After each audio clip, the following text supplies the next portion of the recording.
Hi there, it's Kelly from Silly Moon Quilting Co. I just wanted to go over today Jelly, our 2-inch ruler. We named him Jelly for you because he's mainly used in a 2-inch strip. Obviously, like all our rulers, the possibilities are endless and only limited by your imagination. But today I'm going to show you just the reasons we designed him and the things that you need to know if you're going to be using Jelly.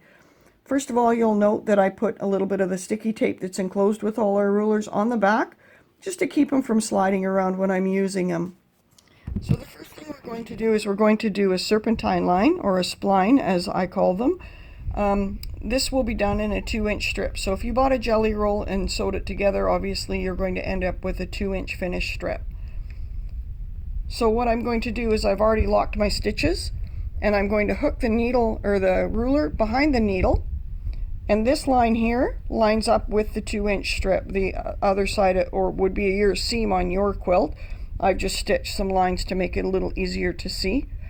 And then basically it's that simple. You put a little bit of pressure, not too much, but a little bit of pressure just to keep Jelly in place. And start your machine and bring it down and around and follow the curve. And it'll bring you right back to your 2-inch strip there. Now, the other thing you can do, what I tend to do is I like to have my spacing all the same.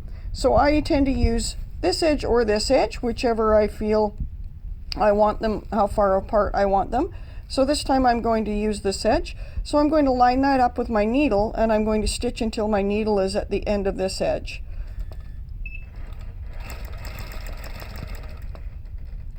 And then I can turn this or turn Jelly around, and I can go back the other way.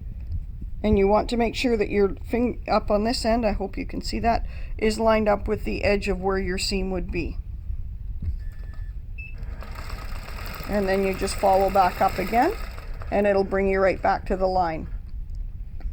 And it's pretty much just keep doing the same thing. So I'm going to use that one again and bring it back down again to the end, and then flip it around. And once you get really good at this, you don't need to stop. You'll be able to do it all in one motion.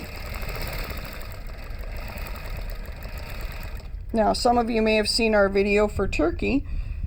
The same thing applies with Jelly. Because we made them symmetrical, you can go back up the other way and start creating the smaller whale tail effect. What's really important is you want to make sure that this is lined up with the seam line, and that the foot is lined up with the seam on the other side.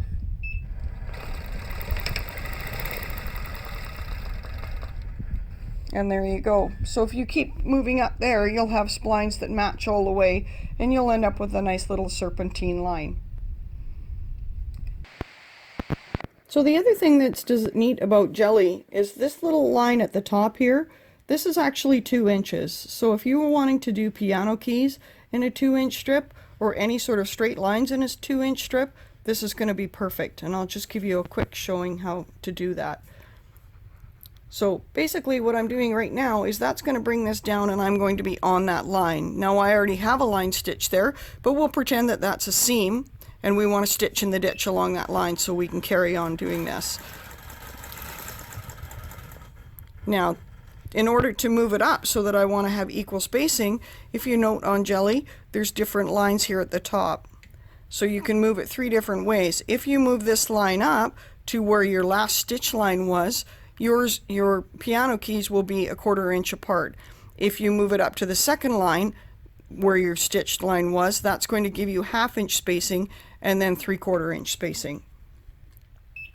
So you just stitch along your seam until that lines up, and then straight back up again, and then just push it along until you're lined up again, and then back down. Let's do some a little further apart. So now I'm going to move it up. Hopefully you can see that the line is now on the first line on Jelly where I stitched previously.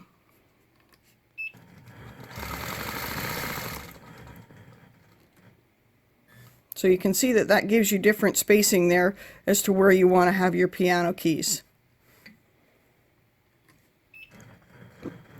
And then you just move it up. We'll go a little further, and I'll show you the final spacing there. Oh, that was my bad, sorry. We'll do another one. And you just kind of move it over.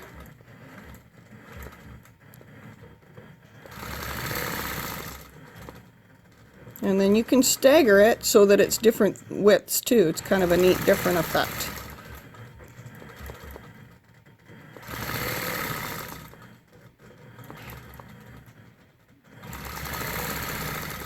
So you can see how that's a nice little guide to use in a 2-inch strip.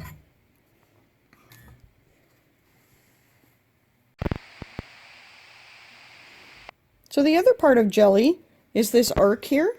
And if you'll notice on the bottom of his feet here, you've got 2 little lines. If you line up those lines on your stitching or on your seam, from there to there will give you a nice 2-inch arc.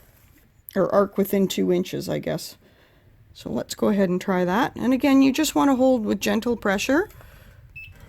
You don't want your hand being so sore at the end of the night that you can't move it.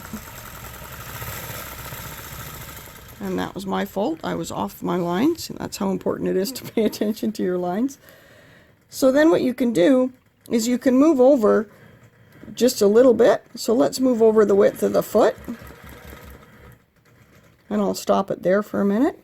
And then I'll hook the foot back up and make sure that I'm on my line this time. And then I'm square on both sides. And then it'll come back the other way.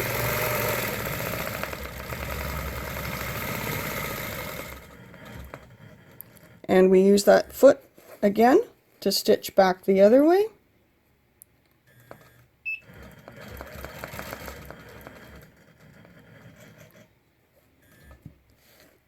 And then hook it up again and make sure you're lined up.